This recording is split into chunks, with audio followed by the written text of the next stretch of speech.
फूलों वाले पौधे में, सफेद कलर के फूलों में अगर आप देखना चाहते हैं तो आपको जो है चांदनी के पौधे बहुत ज्यादा देखने को मिलेंगे, जिसमें डबल वैरायटी की चांदनी रहती है, जिसको डबल चांदनी बोला जाता है, जिसमें डबल पेटल के फ्लावर आते हैं, और एक सिंगल पेटल की चांदनी रहती है जिसमें सिंगल फ्लावर आते हैं, जो कि इस टाइम पर गर्मियों में बहुत ही ज्यादा ब्लूम करती है और बहुत ज्यादा उसमें हरियाली रहती है।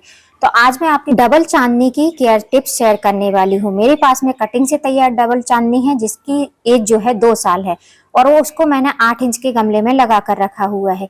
1 साल तो उसमें कोई भी फ्लावरिंग नहीं हुई। सेकेंड ईयर जो लास्ट ईयर था उसमें थोड़ी सी फ्लावरिंग हुई थी। अब जो है उसमें फिर से कलियां बन रही हैं। इस बार मैंने उसकी कोई भी केयर नहीं करी है। तो अभी अप्रैल का मंथ चल रहा है।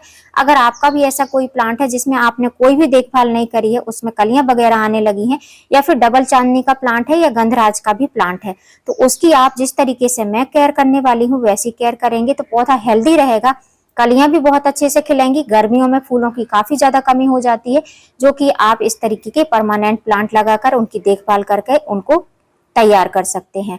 तो ये जो आप प्लांट देख रहे हैं ये डबल चांदनी का प्लांट है, जिसमें आप देख सकते हैं भर भर के कलियां आई हुई हैं। जब इसके फ्लावर ब्लूम होते हैं तो पूरा ही गमला एकदम सफेद कलर से भर जाता है और पत्तियां हरी हरी दिखाई देती हैं। यदि आप नर्सरी से लाकर लगाना चाहते हैं तो जिस तरीके से मैं आपके साथ में केयर टिप्स शेयर करूंगी वैसे आप भी लगा सकते हैं। वही खाद दे सकते हैं जिससे कि आपके पौधे की ग्रोथ अच्छी हो, कलियां भी खूब अच्छे से बने और बहुत सारे उसमें फूल वगैरह भी खिलते रहें, पौधे में हरियाली भी एकदम से बनी रहे।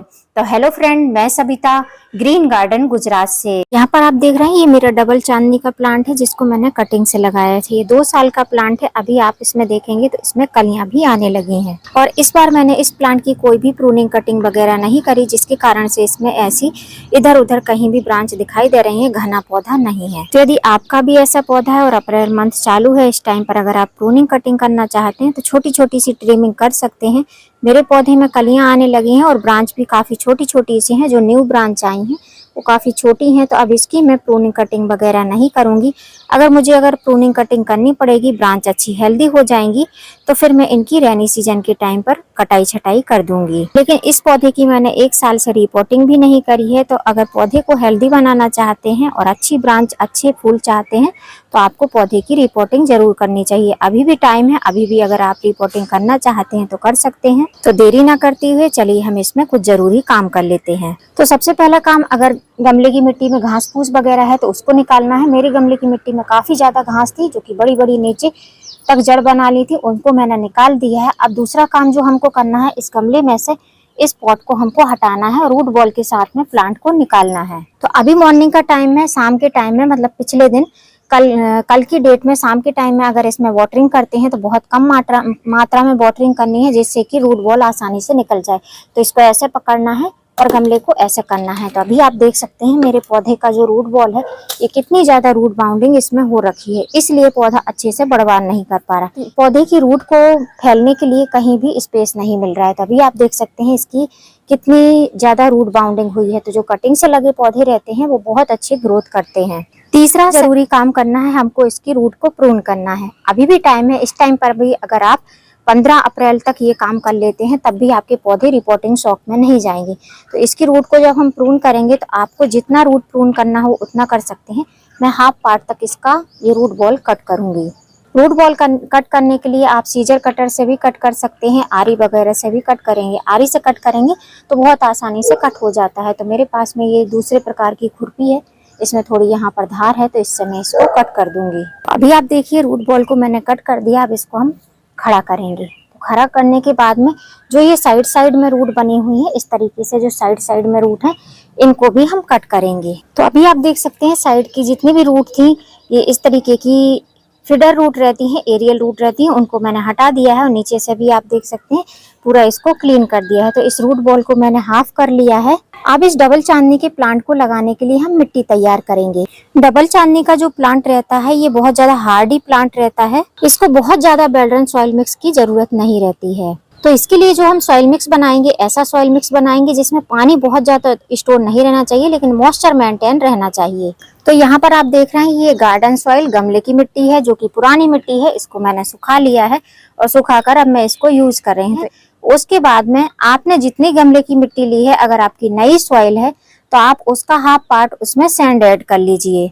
सैंड मतलब बजरी, बदरपुर सैंड, जो कि कंस्ट्रक्शन में यूज की जाती है। इसको मैंने छनी हुई यूज नहीं किया, ऐसे बड़े बड़े पार्टिकल्स भी हैं उनका मैं यूज कर रही हूँ। मेरी मिट्टी है वो पुरानी है, तो इसलिए मैं इसमें 1 बाउल के करीब ही यूज कर रही हूँ। आपकी मिट्टी नई है तो जितनी मिट्टी है उसका हाफ पार्ट आपको सैंड यूज करना पड़ेगा, वरना मिट्टी चिपचिपी रहेगी और उसमें जैसे ही मिट्टी सूखने लगेगी उसमें ऐसे क्रैक से पड़ने लगेंगे। तो इसका आपको ध्यान रखना है। मिट्टी को अगर वेल बनाना है तो आपको सैंड का यूज करना पड़ेगा। तो मैं अपने गार्डन सॉइल में बस इन 2 ही चीजों का यूज करती हूँ। अगर आप यूज भी करना चाहते हैं, अगर चाहते हैं रूट बहुत अच्छे से डेवलप हो, हल्की सॉइल मिक्स बने, तो आप उसमें 1 मुट्ठी के करीब एक प्लांट के हिसाब से कोकोपीट का भी यूज कर सकते हैं। लेकिन मैं अभी कोकोपीट का यूज नहीं कर रही हूँ, तो बस सैंड और सॉइल का मिक्स ही यूज करना है। अब इन दोनों को हमको अच्छे से मिक्स कर लेना है। नॉर्मली मोस्टली लोगों की परेशानी रहती है कि हमारी मिट्टी में वो ग्रीन कलर की जो काई रहती है वो जम जाती है और मिट्टी में से पानी नहीं निकलता है, मॉइस्चर हटता ही नहीं है। तो उसका रीजन यही रहता है कि आपकी मिट्टी में, जो आपने मिट्टी बनाई है उसमें सैंड नहीं है। सैंड को आप डालिए तो ड्रेनेज होल से पानी फटाफट से निकलने लगेगा, जिसके कारण से आपकी मिट्टी में नमी रहेगी लेकिन एक्स्ट्रा मॉइस्चर नहीं रहेगा। तो जब भी आप किसी भी पौधे को लगाते हैं तो सबसे पहले आपको खाद रहे कि ना रहे, लेकिन आपको सैंड जरूर अपने गार्डन के लिए उपलब्ध करा लेना है, तभी पौधे की रिपोर्टिंग करना है। खाद हम बाद में भी डाल सकते हैं, लेकिन एक बार मिट्टी में पौधा लगाने के बाद बार बार पौधे को हम रिपोर्ट नहीं कर सकते हैं। इसलिए मिट्टी आपको अच्छी बनानी है, भुरभुरी मिट्टी बनानी है। अब ये तो हो गई मिट्टी। अब गमला किस तरीके का लेना है, तो गमला सेम वही लेने वाली हूँ जिस गमले में मैंने पहले इस पौधे को लगा कर रखा होता है। इसी गमले में मैं इसको लगाने वाली हूँ। नर्सरी पॉट है और ड्रेनेज होल आप देख सकते हैं बहुत अच्छे हैं, 8 इंच का पॉट है। ड्रेनेज होल को कवर करने के लिए मैं सिंथेटिक कॉटन का यूज कर रही हूँ, आप ठीकरी वगैरह का भी यूज कर सकते हैं। अब इस गमले को हम मिट्टी से हाफ पार्ट तक फिल कर लेंगे। उसके बाद में हम इसमें फर्टिलाइजर ऐड करेंगे। जिन लोगों को लगता है कि मिट्टी में फर्टिलाइजर नहीं डाला है, तो मैं मिट्टी में नहीं डालती हूँ, मैं मिट्टी हाफ पार्ट तक भरने के बाद ही फर्टिलाइजर ऐड करती हूँ। अब फर्टिलाइजर के लिए मैं जो है एक प्लांट के हिसाब से 1 से 1.5 मुट्ठी के करीब वर्मी कंपोस्ट का यूज करूंगी। वर्मी कंपोस्ट हमारे डबल चांदनी के पौधे की ग्रोथ को काफी अच्छा हेल्दी बनाकर रखेगी, पत्तों को हरा रखेगी और जो कलियां बनी हुई हैं उन कलियों को खिलने में भी हेल्प करेगी। इसमें नाइट्रोजन के साथ साथ और भी बहुत सारे पोषक तत्व रहते हैं जो पौधे को बढ़वार करने में हेल्प करते हैं। अब जो मैंने ये फर्टिलाइजर दिया है ये नाइट्रोजन के लिए दिया है, लेकिन हमारा जो प्लांट है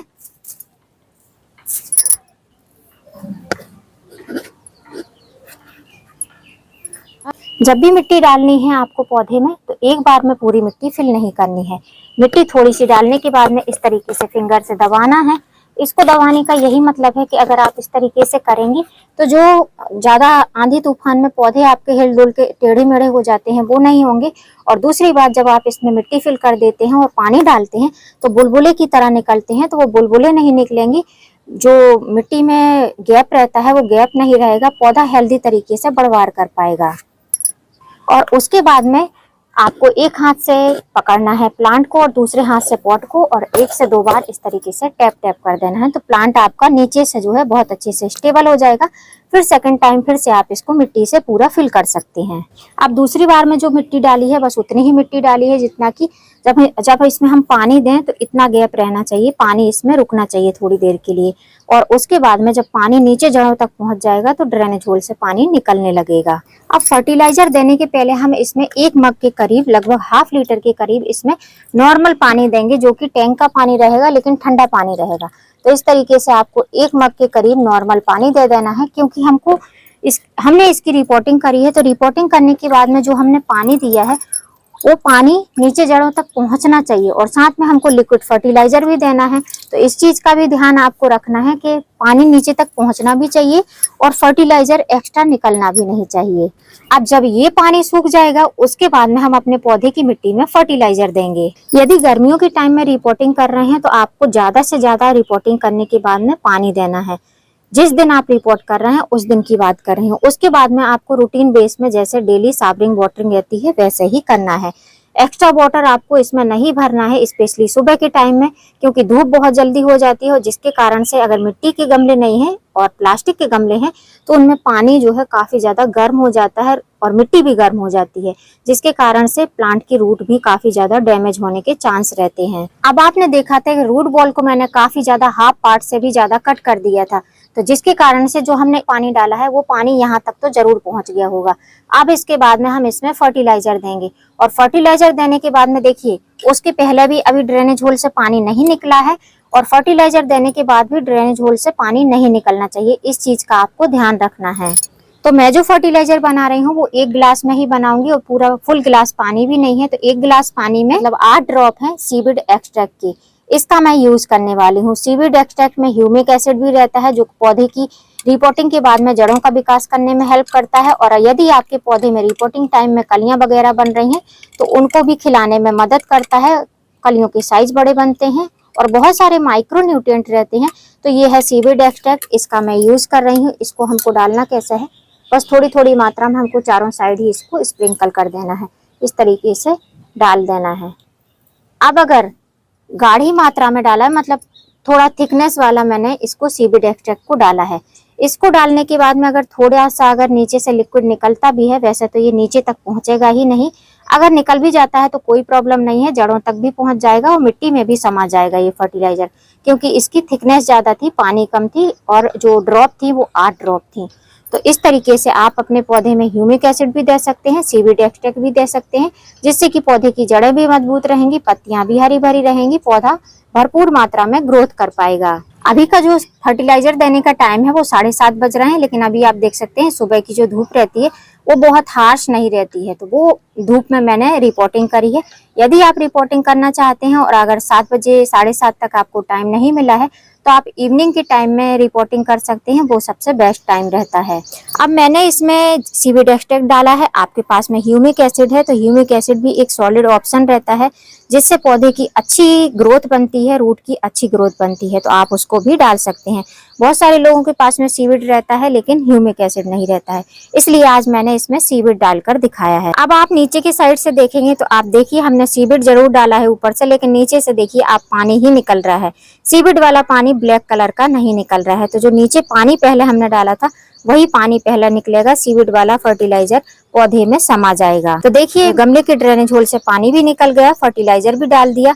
तो इस तरीके से आप भी डालना चाहते हैं फर्टिलाइजर तो डाल सकते हैं। अगर आपने भी डबल चांदनी की अभी तक रिपोर्टिंग नहीं करी है तो कर सकते हैं। डबल चांदनी के फ्लावर कुछ मोगरे के शेप में ही दिखाई देते हैं और देखने में बहुत अच्छे डबल पेटल में रहते हैं, सुंदर से लगते हैं। अब रिपोर्टिंग करने के बाद में इनको मैंने थोड़ी सी शेड में रख दिया है, 4 से 5 दिन तक इसी तरीके से रहेंगे। उसके बाद में इनको हम ओपन सनलाइट मतलब कि खुले आसमान के नीचे किसी भी गमले की छाया में नहीं रखेंगे। जैसे जैसे पौधे में फूल खिलने लगेंगे, न्यू ग्रोथ होने लगेंगी, टाइम टू टाइम अपडेट में आपके साथ में जरूर शेयर करूंगी। उम्मीद करती हूँ फ्रेंड वीडियो हेल्पफुल रहा होगा। वीडियो यदि अच्छा लगा हो तो वीडियो को लाइक करना, चैनल पे न्यू हो तो चैनल को सब्सक्राइब कर बेल आइकन के साथ। फिर मिलूंगी किसी नई वीडियो में नए टॉपिक के साथ, तब तक के लिए हैप्पी गार्डनिंग।